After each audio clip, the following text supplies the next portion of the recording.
Hey guys, welcome to the garden. This is Andy. Today we're going to have a special guest join us, and I'm looking forward to introducing you to her. So we'll be back in just a minute, but in the meantime, why don't you get your wellies, meet me in the garden.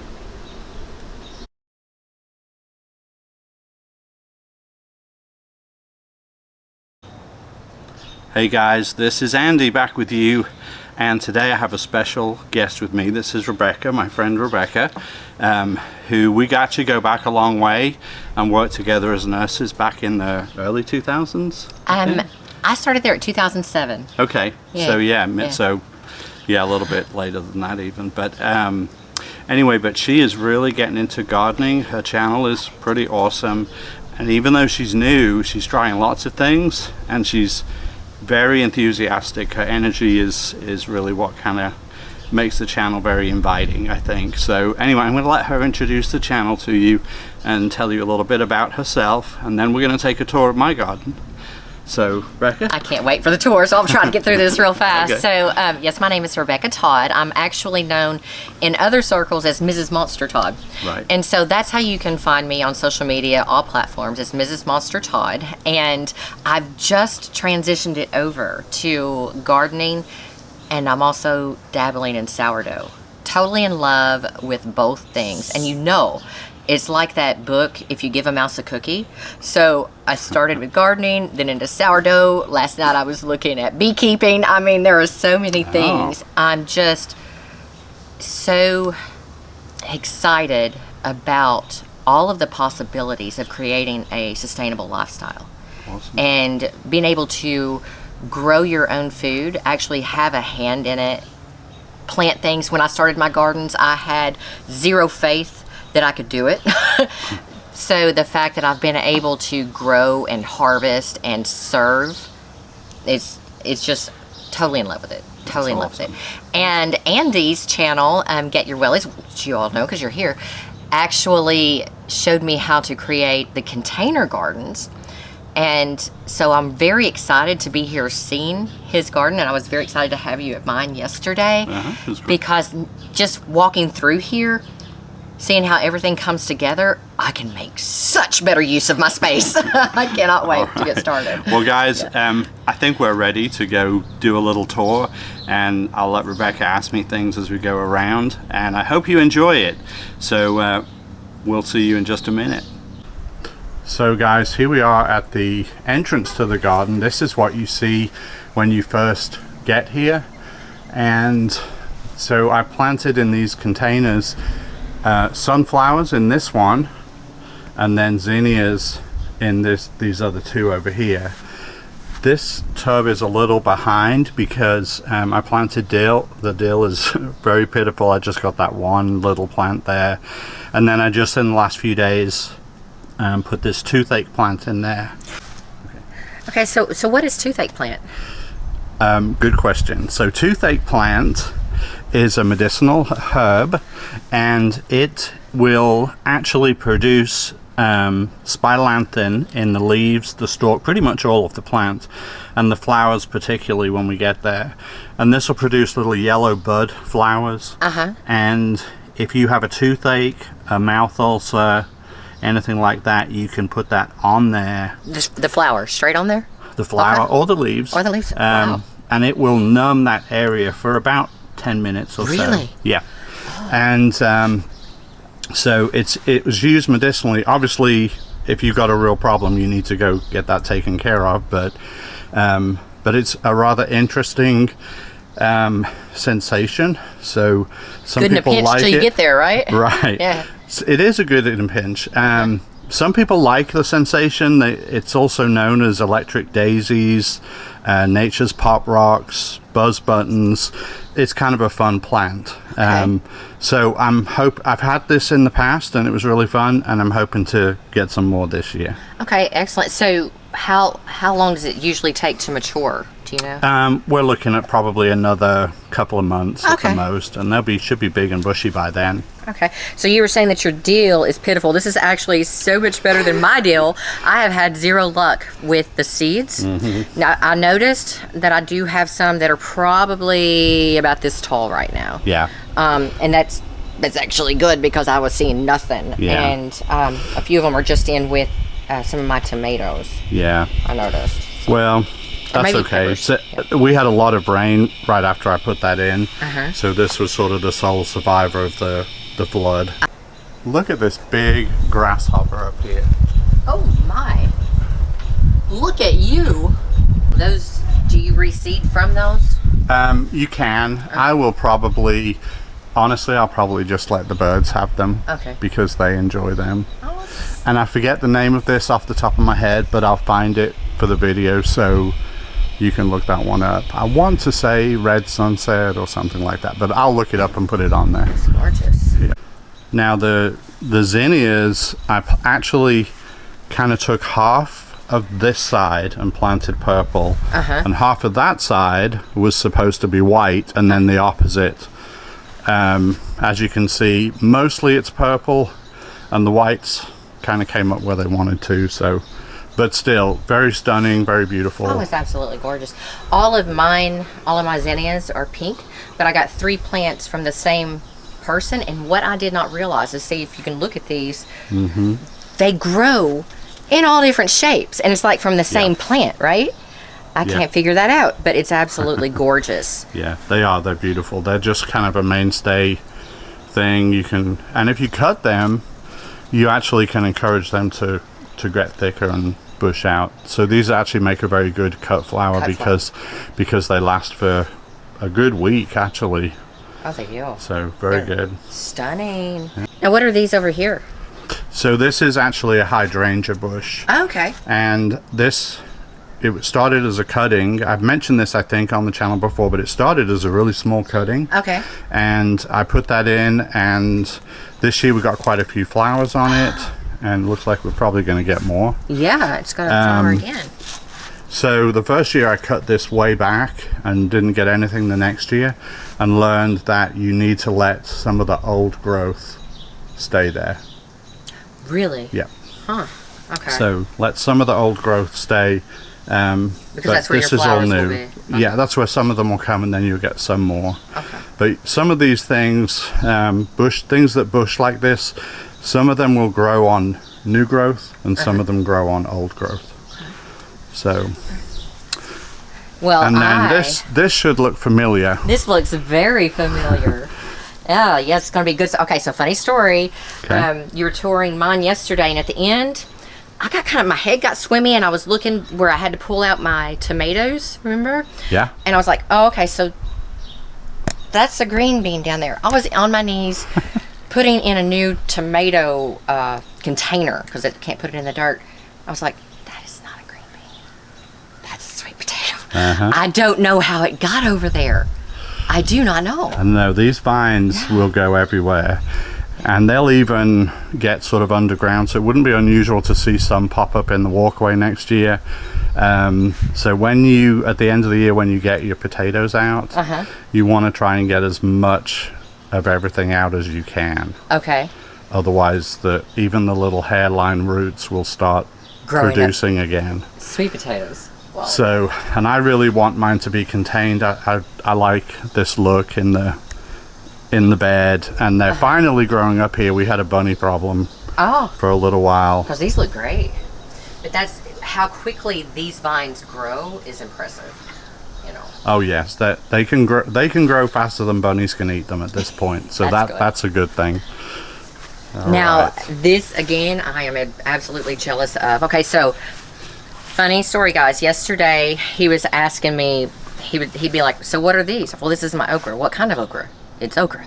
When you go to the grocery store, you get cherry tomatoes, and you get big tomatoes, and you buy okra. It doesn't tell you if there's a kind, so I really did not know there was just a kind. So when I got my seeds, I was like, I want okra. I want cherry tomatoes. Didn't really look at the kind.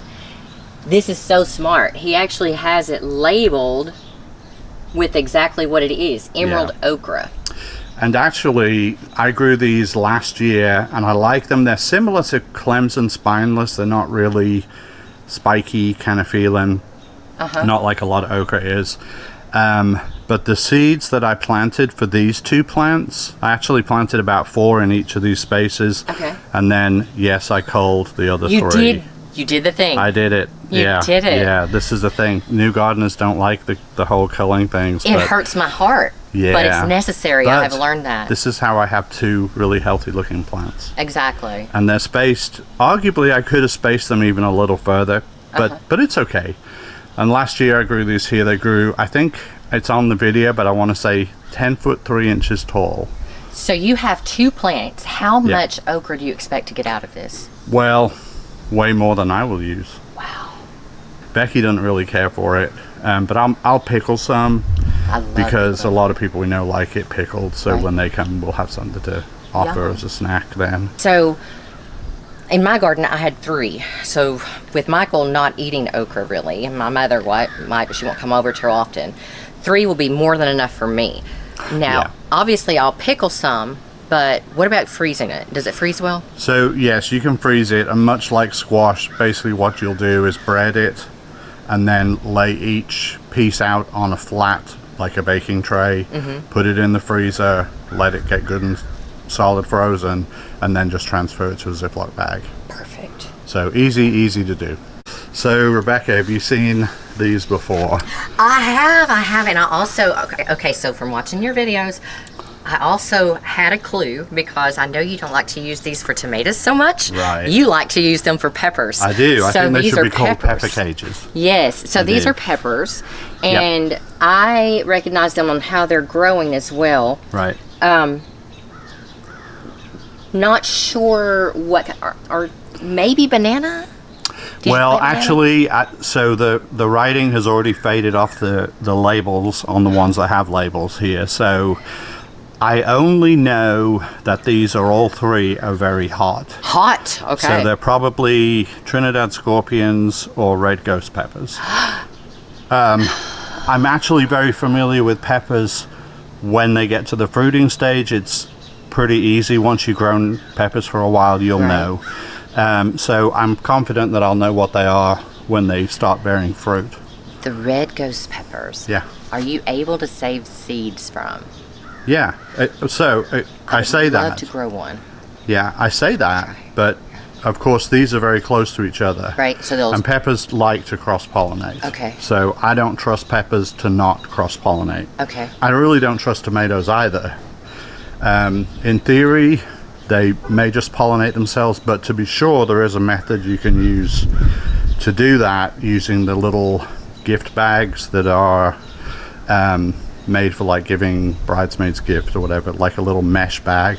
And if you put that over the flower as it's starting to open and just leave it on there, just shake it every day, and once the fruit starts forming, take the little mesh bag off and put a ribbon around that branch, so you know that the seeds from that pepper are going to be just that pepper. Or tomato works the same way with tomatoes.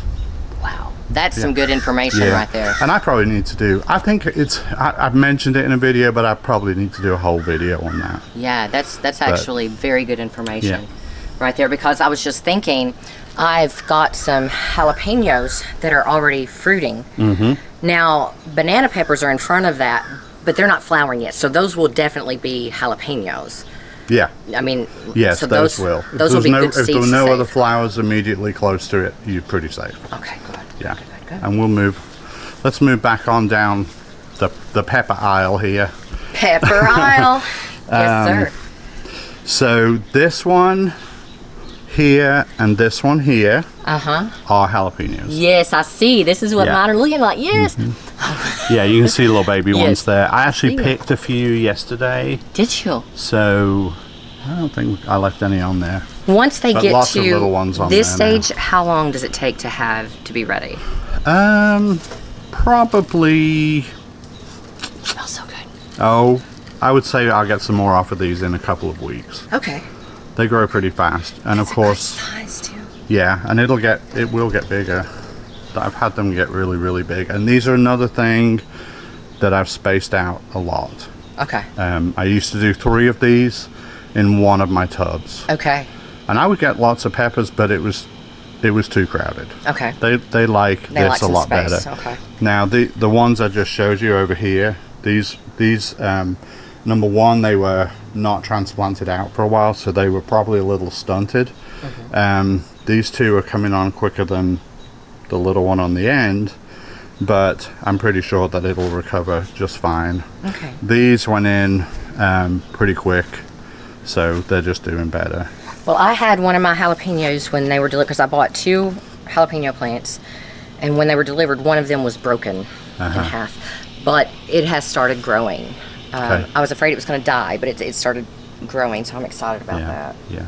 Yeah, look at them. Yeah. Oh, there's a nice and these size. are some these are banana peppers on here. Look at them. So I'll come out picking here in a little while. So if they cross-pollinate, people could actually have some banana peppers that are a little spicy. Yes. Okay. And the spicy, the hot pepper part of it is probably genetically a little bit more dominant. So you're not likely to get a mild jalapeno. You're more likely to get a hot sweet pepper. Okay. Hot sweet pepper. Okay. Well, that's actually very good information. You could do a whole video just on peppers. I know. I was going to show you this really quick too, Rebecca. So these little cages, people have seen these on my channel before, but whenever I'm putting seeds in, I'll put one of these cages around till the plant's up and going, so that bunnies don't get those new little shoots that they love so much. So what have you planted there? So these are more cucumbers. All right. And we'll talk about the cucumbers when we get there. And hopefully they'll grow up over here. Nice. So. And your basil is smelling amazing too. Yes. Nice size basil. Basil is always good to grow close to any nightshade. Hornworms do like, I think they like tomatoes best, but I have had years where I've had literally only seen 3 tomato hornworms one year, and they were all on peppers. None of them were on tomatoes. So you just never know. It's something that just goes on each year. You just got to look for it. But peppers and nightshade family, so I treat them like they need a little companion plant with basil here. And you can't go wrong with basil. It just smells so good. It's amazing. Attracts so many bees, as I think we'll see on some more up there in a little bit. Awesome. Now this is what is so confusing to me, because people will post just the plant with the flowers, and because I'm brand new to gardening, right? This part looks like a cucumber plant. Yeah. I'm like, oh, that's cucumbers. Cucumber or squash or melon. It looks like any of the above. This is gorgeous. Yes. So these are Kajari melons. Kajari melons, I've talked about. I have a whole video. It's actually one of my favorite videos. I think it's probably maybe the second or third most watched video. But it's a little baby one. Oh, look at So you. cute and a little, so. But yes, I love these because they tolerate the heat really well. Honestly, this year, this is not the healthiest I've ever had Kajari melons looking. And we have 3 that are doing very well. How big will they get?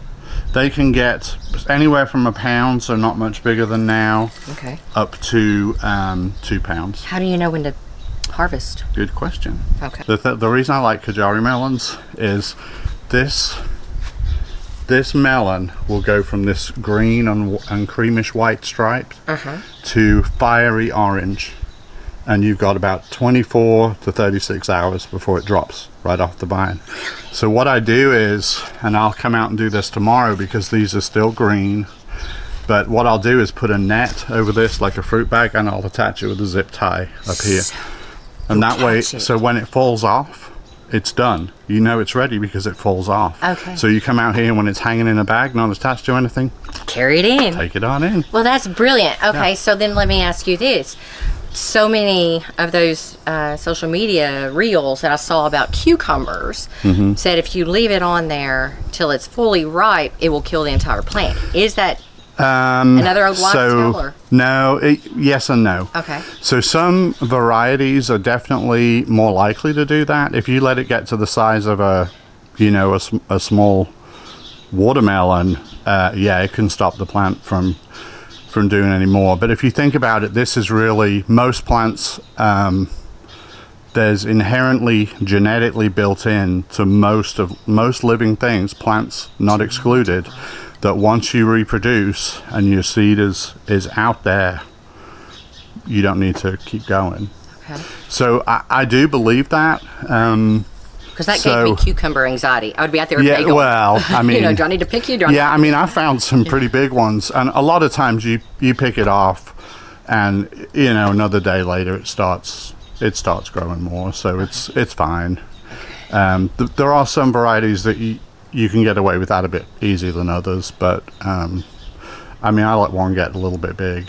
In fact, I'm looking at one right now over there at the very bottom of the plant that needs to come off. Yeah, that's now we're talking about it. That looks good though. So, but yeah, and then I think I told you at your place about white radishes, maybe. That's those there. So yeah, so these are a little gnarly looking. I let them go and they'll seed. Okay. And that supposedly helps prevent squash bugs, which I do kind of think helps. So anywhere I've got anything that's curbitaceae family, cucumbers, melons, things like that, I like to put these white radishes in. So did you plant those by seed? Yep. Okay, and Yep. so when did you put them in there? Whenever I put the cucumbers and the Kajari melons in. So you just seeded them all at the same time? Yeah. The radishes and the, okay. Yeah, Good and to know. you don't have to do it right then, but they're going to, this theory works when the plant flowers and goes to seed, so that takes a while. If you want to eat the radishes, you're going to eat those in probably 28 to 30 days tops. So if you let it go to seed, the radishes by this time are pretty woody and not so great. Okay. Radishes are better grown in the cold weather, honestly. Okay, and what is this right here? And that's a tomato. That's a Beta Lux tomato, and so's this one over here. Those, honestly, I was going to trash them, and I thought, you know what? I was going to give them a chance.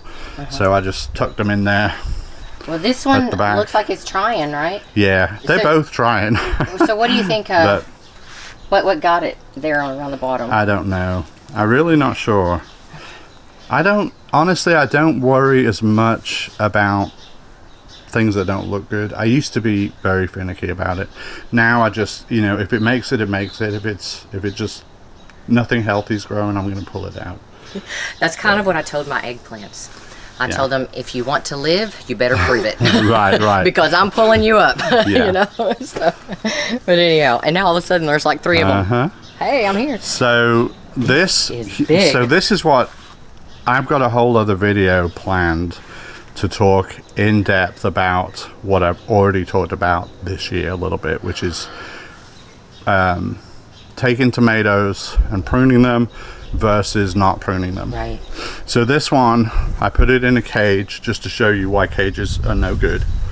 Does not work for an indeterminate. So this thing is sprawling. It is, I mean, I'm 6'1", so it's probably close to 9 feet up there. Right.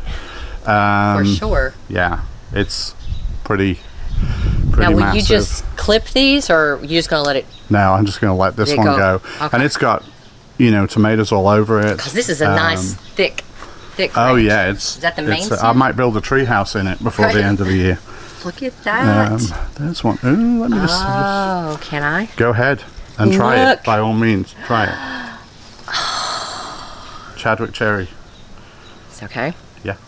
I'm gonna bite it, y'all. This is a cherry tomato? That's This huge. one's not quite ready. That's really big for a cherry tomato. They vary a bit, a little bit. Okay, I gotta put it all in my mouth. It is juicy. Might as well. Yeah. Oh yeah. Pretty good. Oh yeah. Yeah, and I come out every day and get several off of this plant. So that's great. So looking at this tells me the way to grow this variety is to just let it go within reason. So I built my overhead Yes, PVC. I saw that. So I can still string this up to where it's not everywhere, but I'm going to have to allow space, basically, you know, 3 foot on each side. Right. Because it's getting all up in this pepper's business over here. Oh yeah, it would just totally cover it. So the only way that you can do this though is if you do not do what I did and overcrowd with multiple tomato plants. Because like if you just had this guy, it would probably be enough in that size bed all by itself. Yes, it would. And then you could just let it sprawl. Yeah, and you know, it probably, I mean, you could let it go over this. That would be fine, and just pick your tomatoes through there. Absolutely. And that would be beautiful too, wouldn't it? And I just saw, this is probably, these are rotten, I think. Sorry guys, I'm squirreling over here and just looking at something. Yeah, it's rotten. Figured it would be. I'm going to come out and get that later. Let's put our little treats over here. Okay, sorry. Okay, so moving along. So let me just tell you this too. So this is how I'm starting to think this may be the way to grow these kind of tomatoes. And that's a Chadwick. Chadwick cherry. Where'd you get that? Baker Creek. Okay. And I'll put that information on there. But let me show you this really quick. I'm scrolling again. This bug right here. This is not a friend in the garden. That's a squash bug? No, it's a type of stink bug. Okay. But specifically, it's a leaf-footed bug. You want me to squish it? Okay. I'm a murderer of these things now. Oh, missed you. Quit it. I'm going to get you. You see me coming? You must have heard. Oh, don't you run. It's all right. I want to get him, though. Got him. Okay. Okay, here we go. See, there's a whole method to doing this. I gotta put him down, and then you're gonna be squished. Okay. So I really. This is the person that won't trim seedlings, but is fine with killing bugs. Murder some bugs so fast. So this one in the middle, everything's no good on it. Everything's rotten, but this is a mushroom basket tomato. Okay. So if you can imagine these growing all the way, they're very fluted and pretty tomatoes. Oh, yeah. But it is not a good producer. This one will not be in my garden next year. Okay, so some people like them. I do not. Valerie at work does not either. So why is it rotting, the fruit? The plant just does not look healthy. It may have had some blossom end rot, but even if all the fruit was perfect, the production's just so poor that I'm not willing to mess with it, to be honest. So not when there's other things that you can use the space so much better for, and we're all about small spaces and using them to our advantage. So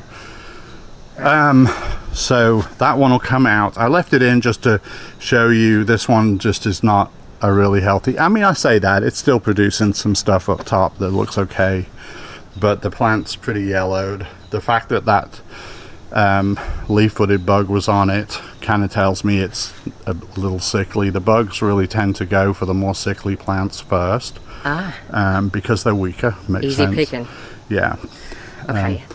So this is stunning. Yes. So this is a really cool. This is a blueberry cherry tomato. So they just call them blueberry tomatoes. And clearly you can see why. Yes. It's gorgeous. And they start off with a lot of blue on them, and then they will. I'm going to pick this one. Are they fairly hardy, or? This is my first year to grow them. They've done really pretty well. They're gorgeous. So I'm going to taste one. By all means, Rebecca, try that one. You're going to like that. Oh yeah, that's a very good flavor. Sweet. Yeah. Very good flavor. So, and we'll pick these and let you take some home. It's so funny that I just had no idea there were so many variations. Oh, you yeah. know? And I'm learning that there are hybrids, and then there are some that are resistant to diseases, which I'm a big fan of right now. Yeah. Those are gorgeous. Mm-hmm. I really have enjoyed those. And it's got so much on, and this is one plant. One plant. Wow. Again, you give them enough space. There's only 4 plants in this bed. Other than the Chadwick cherry, that's a little bit of a bully. Everything else is sort of working okay. Yeah. But does it make me want to go to just 2 or 3 next year? Yeah, probably. Probably trim it down just if I can get this much production off things like Chadwick cherry and this blueberry. Yeah. There's also another one I've grown, by the way, called blue creamberry. which is equally as fabulous. Maybe Okay. not quite as pretty looking. So I hope this question doesn't make me sound too simple. No. When I'm looking at my production time and I'm looking at vegetables, I'm thinking if I have this kind and then I have this kind, can I, like in the canning and stuff, can they be mixed, or am I going to have to now have production for only this brand? And No. do you know what I'm saying? Yeah, so what I would suggest to you is this, that when you get your tomatoes out of the garden, you can freeze them. So, and there's a method called core and score. So you're going to cut the core out. I'm not sure I would necessarily want to grow very small cherries to do that with. Okay. I mean, you can, but I just don't want to spend a whole lot of time My messing cherries, with those. what I've read said I could just wash them and throw them in a Ziploc bag. Yeah, and you probably can. There's Yeah. not much of a core to them. Right. But it's nice to have all that removed. On the bigger ones, like what I'm going to show you over have to, here, if you core them and score them, literally once they thaw out, you can squeeze them and the whole tomato comes out. You don't have to worry about awesome. peeling it. Yeah. So so I've got you out of the picture there, sorry. So I would recommend using slightly bigger ones, but these are fabulous for just eating. Most of them get eaten in the garden, honestly, because they're mine and I love them. And they're beautiful. Yeah, so I love Basil. that one. Love it. Oh, it's gorgeous. Just a beautiful plant, too. This one's coming out because it's obviously pretty diseased at this point. This is a Beta Lux. Okay. Now I'm going to tell you, until this one stopped its production, it's determinate, so it's going to produce a certain amount of fruit. You don't trim much off except the very bottom leaves if you want to avoid splashing.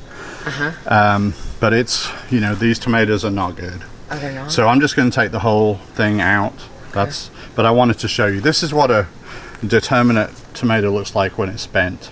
Okay. It just is not very pretty anymore, and these tomatoes are all kind of beat up. You've got a nice red one here. Is it okay? Yeah, take that one. Did this produce quite a bit for you before? It did. It produced a lot. Oh Look yeah, at that one's good. That's pretty. Good spot. Very pretty. You can take that one with you. Oh, thank You you. gotta try those. I love that. Let's see what we got over there. So moving on, this is a Thorburns terracotta. Actually, these two both are. This is another one I'm not sure about yet. I haven't collected, and honestly, this fruit, I want to say it's probably supposed to be this color. I think that's a safe bet. So I think I'm going to pick them. Oh my goodness. That's the good stuff there. When you said they flowered, I had no idea. Yeah. I'm going to take the good ones off anyway. Let me stick these over here. These are so pretty. So I've got to know, are these from last year's plants, or this is all grown this No, year? I just grew them from seed and put them in this year. This year? Yeah. Wow. Yep. Do you know the variety or anything? It's just It's a sweet Genovese. basil, right? Yeah. It's Genovese, I believe, yeah. That is gorgeous. Yep. That's huge. So, and I have not seen any hornworms. Well, it's absolutely stunning. Now, do you prune it to make it bush like this? Yeah, or- so Okay. so yeah, you can come in. So when you start seeing it flower like this, you can just come in and pinch it. You Okay. can see it's already trying to split there. Right? So you can pinch that off. And it'll just bush And out. now it'll throw up two. Ah. And it gets stronger. The stalks will get thicker. It'll get stronger as it does that. So when did you place your seeds? Was it after the frost? All of that happened indoors. Oh, okay. All of my seeds get started while it's still cold outside. Okay. So then I have starter plants to put in once the last frost has finished. So that might be the problem, and why mine seems so far behind. Because, well, first of all, I didn't get the idea to start the garden until end of March. So I didn't even start seeds Yeah. until like that first week in April. Yeah. So you're a little bit late starting. Okay. And some things it doesn't matter. I mean, it doesn't matter if you're a bit late. Yeah, the cucumbers didn't care. No. But all No. of the herbs Yes. really cared. Like they should have been started earlier. Yeah. Now next year, I expect I'll see all kinds of stuff popping up. It'll probably get weed eated if it's in the row before I may not even notice it. But some will make it through the mulch and start, and that's okay. If it does, it does. If not, I'll have more going, so it's fine. Gorgeous though. Stunning. But the smell is great. Sometimes it's amazing. You'll see a lot of bees around here if you sit for a minute. This is another. Let's see, that one. Those are mushy looking, not good. But this last one, what is that one? Did I put a label down there? Oh yeah, Tappy's Heritage. So not sure about this one yet. The first year to grow this. I don't know. I haven't decided. We'll see what else it does. It doesn't look super great to me, but and this last one is another Chadwick cherry. So this one has been pruned up till we got to about here. Look at all these flowers on here. Look at that. So you know what? I'm gonna do with this one exactly what I did with. Just let it go. Yes, because I think this is probably the way to do it now. I can still obviously use my structure to help support all these big branches. Right. But these semi-determinates or indeterminates do really well if you let them just grow, I think. I still think they need support. I'm not for letting them just sprawl, even though naturally that's what they'd want to do. But if they're on the ground, you're going to lose a lot of fruit. Right. So, but that's kind of... Really grow. Yeah. Chadwick cherry. I want to show you this little water feature because I kind of like this. So this is a Propyus, a dwarf Egyptian variety.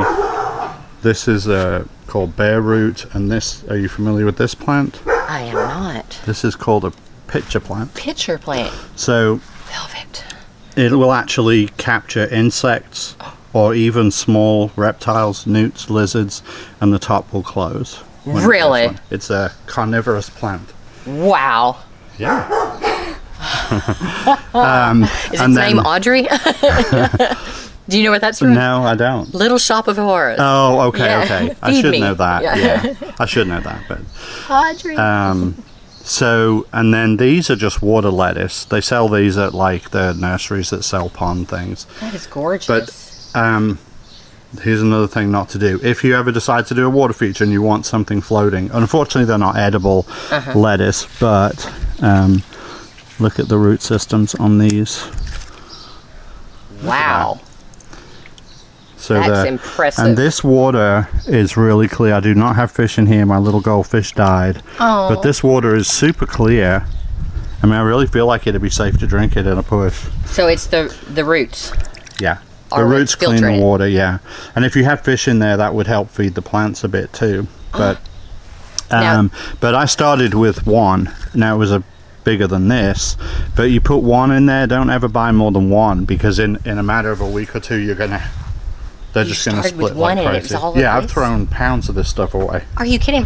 So tell me what the importance of, or why is this just aesthetic, or did you do this for a reason? No, really, it's just aesthetic. I haven't seen birds drink from it, but I'm sure there are some insects that come and drink from it. It's not been a mosquito pit or anything like that, so not had any problems with that. The water's just super clear. It's not stagnant water, which is what the mosquitoes like. Okay. You could run a little fountain, but honestly, I had one last year in something similar to this, and I decided that the next year I would do just plants, and that trough just happened to be the perfect fit in there, and it's sitting on 2 cinder blocks. Oh, that's so gorgeous. But it's pretty. People ask about it. Carnivorous plant. Pretty nice, yeah. So I thought about putting some Venus flytraps in there too, and just having a munchy corner of the yard there. That's funny. I actually think that's what Audrey is, right? In the Little Shop of Horrors. Yeah, could be, yeah. Huge Venus flytrap. That's stunning. I love that. Yeah. Wow. All right, so this at the end here, there's really nothing much going on in those buckets right now. I think there's some time in that end one. Oh yeah, that's time. But that's it. There's nothing very exciting going on. But these are wicking tubs, but they're bucket versions. And there is a whole video. It's like the second video I ever made. It's about wicking tubs. So the principle is exactly the same. Okay, so I've noticed you've got wicking in your So container that here. this has a base in it that I actually put in some extra piping in there so it would hold more water at the bottom, so you can fill them up if you're going away on vacation for a few days. You can fill them up if you don't have it. And I didn't have a drip system. This doesn't have a drip system on it right now, but you can fill them up and it'll store water in the bottom. The type of soil you use allows it to wick upwards to the roots. So again, that test we did at your house where you stick your finger and see if it's moist, it'll be moist. See, what is weird for me is that I can't sense moisture with my fingers. Can you sense cool? And it all feels dry to me. Oh. You Does know? it feel cool? I mean, it won't feel hot, you know. Yeah. Usually it's like cooler. topsoil. Okay. Yeah. But that's interesting. Yeah. Yeah, I have not. Maybe I've burned You're myself an one too many anomaly. times cooking. Maybe, yeah, maybe. Yes, let's talk chives then. Now you said these come back, right? The chives come back. Yeah, they'll die back in the fall, but then early in the year they're popping up, and it actually does have a few little flowers. On it. They're much prettier in the springtime, and it's the first thing. Usually, it's the first place I see honeybees. So you have them just in a container by themselves, basically. Just that's where it sits the whole time. Throw a few amendments in each year. That's it. I'm doing that. Super easy. Because my chives have just not, like I've told you, they won't stay. Yeah. You know, and they just leave. And you can clip them and use them in cooking. It's pretty cool. Now, so Rebecca showed me her cucumbers yesterday, and so she's familiar with what this looks like. This is pretty gross looking. So we did notice, actually I see two now. Yeah. And these are Monicas, and they're very prickly. Oh, yeah. These are horribly prickly. Let me feel it a little bit on this. But you pick it off if you don't want to be prickled that much. Don't worry about it. But okay, yeah, these are even more prickly than mine. Yeah. So mine have, I think the prickles are thicker, but there's fewer. So we'll give this one a little bit more time if you want. Or do you want to pick it? Or? It's good. Okay. I'm going to take. They're both good actually. I'm going to take that. So we've got three. Those two up there we'll leave for a while. Good shapes. Good shape. You know that if you're still producing, that even though these leaves are looking sickly, they're still getting good photosynthesis because they can. Yeah, and what happens is, I'm amazed that it's still producing at the bottom where we just picked those off. That's somebody else too. What is that? Those are squash bugs. Eggs. I mean, mash them. What do you want to smash them? Yeah. Sorry about smashing the little bit of. Well, actually, okay. Here, hold this. I'm gonna have to tear your leaf a little bit. Sorry, guys. If I had a flamethrower, I would use it. Okay. You don't get to do anything. It's that time of year, unfortunately. But yeah, so as you go up the plant, the leaves look a bit better. And yeah, because it's newer growth, right? And we've got so there's lots of little cucumbers. So the other thing I was telling you, this Monica variety is parthenocarpic. So every flower is loaded. Every one has got a baby. You'll be hard pushed to find a flower that does not have a baby cucumber behind it. So they just self-pollinate. So they do, yeah. So you literally could grow this in a closed greenhouse and you would get cucumbers. All right, so let me ask you this. What would be the benefit of having the varieties that don't self-pollinate then? I don't know that you can save seeds from this. I haven't successfully done that. Okay. So that might be, I don't know how you even get seeds. That's another thing I've got to study up on. Okay. And it may just be the varieties. You may just want something that's not as prickly. You may want something that's burpless. You may just like the flavor of something else. What is the flavor of these like? I think they're pretty standard for most smaller cucumbers. Okay. You can take one with you and try it. A lot of people really enjoy the smaller cucumber flavors, though, yeah. You know? And I do spears and slice them, and I do refrigerator pickles with mine. Yeah, because these are a much better size. The smaller for the I just took some jarred pickles to my son, spicy ones, and I took slices because those were big cucumbers. Yeah, right. But I noticed he had a jar, store-bought of course, where their holes are only like that big. Yeah. I was like, I'm not growing the right kind of cucumbers for that. You know? Right. That's interesting. Yeah. Look. Yep. Yeah, see, this See, looks that really one's healthy. coming along. Yeah. They're all doing good. There's the one up there. Yeah, we still That's the mama. got.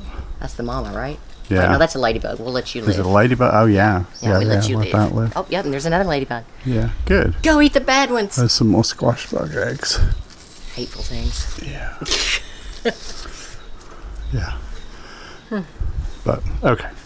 What? Okay, we're gonna have a look under the shade cloth here. So, not all of these have things in them. Your was yours a rosemary is 50%? gorgeous. Yeah, it's a pretty one. I'm so jealous of your herbs.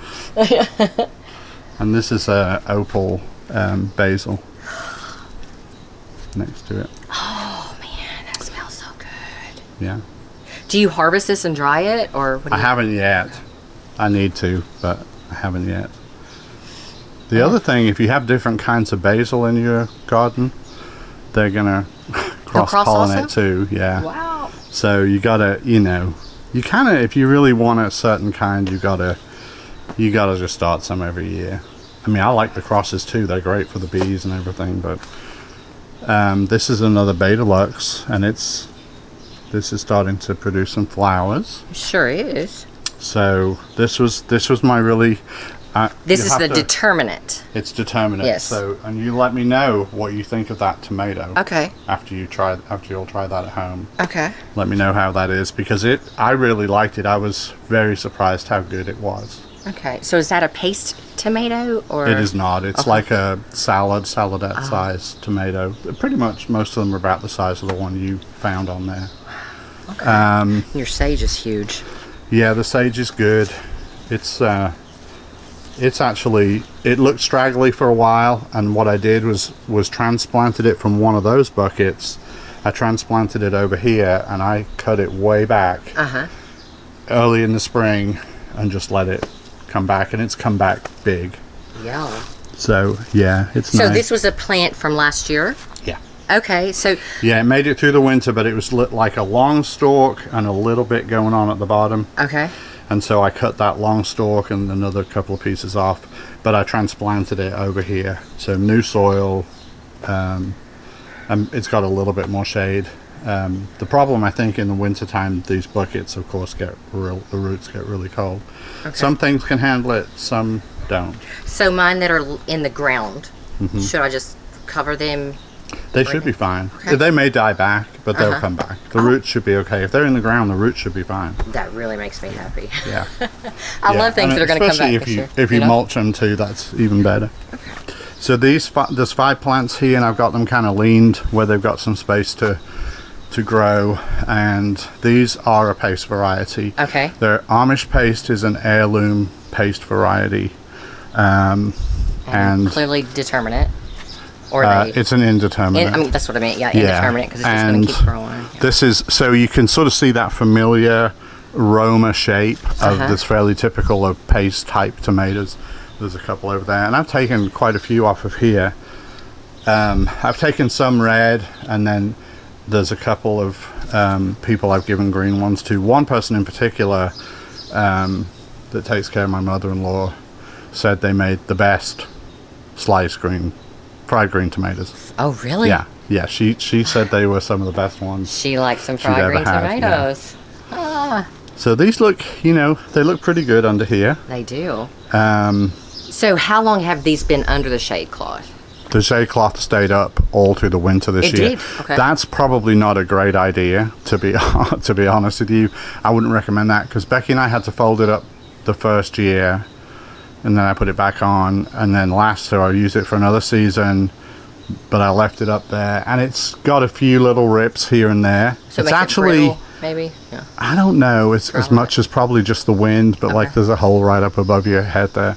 Okay. And so it's not terribly expensive, so, But I think if I bought, you know, $100 worth, you've got a much bigger canopy than this one. I would be inclined to take that down for the, you know, for the end of the season. Okay, yeah, I just got a 20 by 20 because it pretty much covers everything except that corner, right? Yeah, yeah. Now I have two 10 by 20s. Mm-hmm.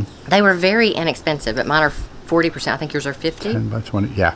Yeah, so mine are 40%, and it has made all the difference yeah. in the health of my plants. So the thing is, like, you know, at the peak of the summer, you've got daylight for about 14 hours here in Arkansas. So that crazy. varies depending on where you are. But as your days get shorter, if you're still actively growing things, that there may be a time you need to think about, okay, it might be time to take it off. Okay. Because now I've only got, you know, 12 hours, of which how much of it's actually intense light that they can use. So there comes a time when you got to think, maybe I should take them out. And one thing I did here, I had tomatoes in here. Let's see, that was the year before last, I think. Maybe it was last year. And I probably should have took the shade cloth off sooner because they stayed green. Now I left them on the counter and they changed color, which is fine, but I probably could have got them to change color on the plant. So not a big deal, but yeah. But the wind and the weather in the wintertime, if it gets laden with snow, it's just not, you know. And is this a tent or a canopy? So yeah, it's a canopy. This was a $40 canopy from Walmart. You just hung your shade cloth on that? Yeah, and I've still kept the top, so if I ever wanted to use it for something else, I could. Yeah. So, yeah, I just use it. So, and then the only other thing I did, see, like when I walked, like with yours, I was hitting the top of my hat, and I would have hit the top of my head too. I was having to hold it up, which is fine. But so here, this of course, most of it's higher, right? And then I did put the corners. I put them on a cement block, so that it gave me a few more inches of height there. Here behind you, this is where I've been dumping. Like I emptied some canvas bags, some of the fabric bags. Had a couple of those that the soil still is decent, so I tipped it in there. And I will amend this. I actually am thinking I may cover it up for the winter time, amend it and cover it with like a mesh or something to let it get some water in there, but let it get warmer. And see, I don't know, I may just leave it open. But what are you going to amend with? Are you going to blood meal, or what are you going to do? Yeah, blood meal, bone meal, and sometimes just an all-purpose. I actually want to get some, in the spring, I want to get some pelletized composted chicken manure. I hear that's great. Yeah, it stinks for about 3 days. Like when you first get it wet, it smells like chicken poop. But it goes away quickly. My neighbor did mention to me that she could smell it. But that's okay. It went away pretty quick. She's understanding. So Good. It's all good. Well, guys, that concludes the tour. I think Rebecca had a fun time, didn't you? I did. So many ideas. Now, it kind of makes me want to get back, do some more research, and going into my planning for next year's garden. Right. I'm really excited. I'm definitely going to be looking up a couple of varieties that I've seen here. Yes, for sure. You know. And the winter's great because you're kind of ready for the rest a little bit, but then you start to think about what you want to do, and you really get ready for it to get warm. Right. So I didn't ask you this question. When do you do your soil amendments? How far ahead of planting? Just a couple of weeks ahead. Usually I do. Okay, so it's not something I have to do in the winter to get ready. The chicken manure I might do a month ahead. Okay. But it's already composted, so it shouldn't be hot. Okay. The danger is if you put something in and it ends up being a hot compost. It needs to cure. So you need to leave it. But so that you could probably do even earlier. If it's actual chicken manure, you could put it in several months ahead. Okay. Just put it before the winter even. I went to Rebecca's house yesterday and got to tour her garden, and it was so much fun. And it's been really nice to be able to show her around here. And I hope that you guys enjoyed it. And I'm going to put Rebecca's information up at the end. So please go ahead and support her, give her some subs, and watch some of her stuff. She's very energetic. That's very, very appealing for a lot of people. It's very encouraging to see people who are just excited about their hobby, especially a new hobby. So she's going to be a very, very good source for you in a very short amount of time. So I hope you'll do that. And before you go, Rebecca, I actually have something for you. What do you To have? take with you. I don't have homemade sourdough. You got me a But you got some toothache toothache plant. babies. Oh, thank you. So, yeah. I'm so excited about that. Yeah. You That can is the coolest thing. find them a little spot somewhere. I had never even heard of that until I saw it up there, and I was like, that is very good to have. Yeah. You know, because how often do you have a tooth issue and you can't get in that day? Yeah. You know, Well, just and it's kind of yeah. a fun thing, just honestly, when people come over. put this in your I've teeth. taken them to work and let people try them. Really? And some people want to, and some people just don't. It's They're funny. like, nah. They're like you're offering them crack cocaine or something. It's obviously it's not that, guys, but you know. Oh, thank you so Yeah, you're much. I'm very welcome. excited about it. So tell me what I want. Does this want full sun? Or Partial 6 is hour probably sun is what I better. mean. Okay. 4 to 6 is 4 to probably 6, fine. okay. Yeah. Well, I know where you're going then. Yeah. And Perfect. they just got moved, so I'd give them maybe a few days or a week in that, and then move them out then. Sure, I will do that. Thank you. They're still babies, but they'll do good. I'll take good care of you. Okay. All right.